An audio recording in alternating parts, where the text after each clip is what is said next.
En Suisse, par exemple, il existe plusieurs moyens d'empêcher des acquisitions indésirables. Et je ne pense pas que nous devions créer une nouvelle institution, un nouvel organe gouvernemental pour approuver ou désapprouver les acquisitions des sociétés suisses par les entreprises étrangères.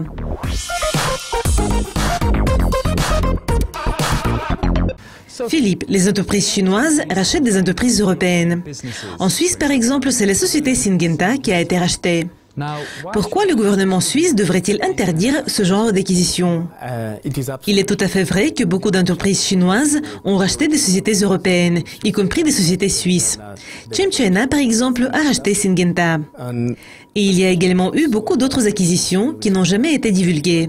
Seulement les anciens propriétaires de ces sociétés savent qu'elles ont été rachetées. Et il est vrai que plusieurs responsables politiques dans l'Union européenne et en Suisse envisagent ou tentent d'avoir un organe gouvernemental dont la tâche principale serait d'approuver ou de désapprouver l'acquisition de leurs entreprises par les pays étrangers, y compris évidemment par la Chine. Mais à mon avis, ce n'est pas une bonne idée d'avoir ce type d'organe gouvernemental qui devrait approuver ou désapprouver les acquisitions. S'il s'agit par exemple de l'accord ChemChina-Syngenta, il est à noter que ChemChina est une société d'État qui ne peut être rachetée par aucun autre pays. Mais cette entreprise peut racheter d'autres entreprises dans des pays tels que la Suisse par exemple. Pourquoi êtes-vous contre ce commerce bilatéral? Il est vrai que dans le cas de ChemChina et Syngenta, il n'y a pas de réciprocité. Cela veut dire que ChemChina a la possibilité de racheter par exemple Syngenta, mais les sociétés étrangères ne peuvent pas racheter ChemChina. Donc, il n'y a pas de réciprocité. Mais l'accord dont nous parlons est plutôt une exception. Je pense qu'en Suisse, par exemple, il existe plusieurs moyens d'empêcher des acquisitions indésirables. Je ne pense pas que nous devions créer une nouvelle institution, un nouvel organe gouvernemental, pour approuver ou désapprouver les acquisitions des sociétés suisses par les entreprises étrangères. Et quels sont d'autres moyens d'empêcher des acquisitions indésirables? Il y a plusieurs moyens d'empêcher des acquisitions indésirables. Prenons l'exemple de Rolex, une très célèbre société horlogère suisse. Elle ne peut pas être acquise parce que c'est une fondation.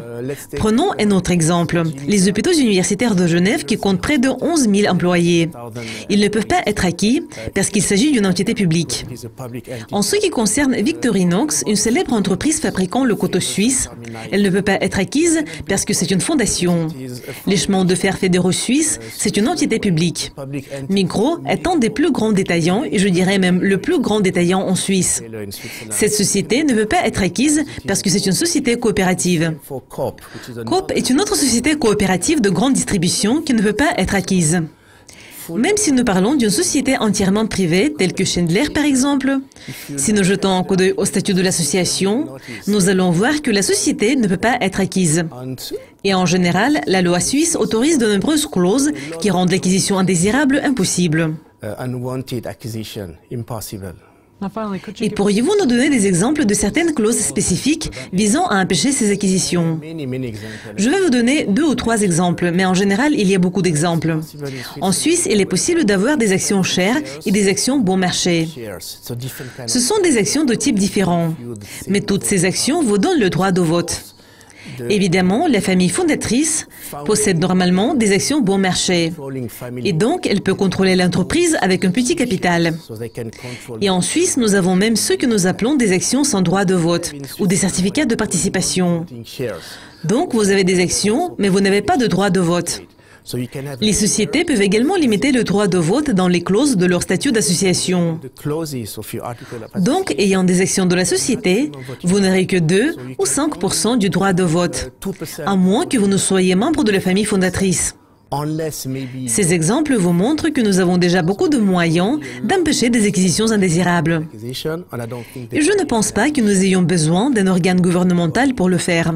Philippe, merci de votre participation et de vos commentaires. C'est un plaisir de vous parler. Merci, Kaes.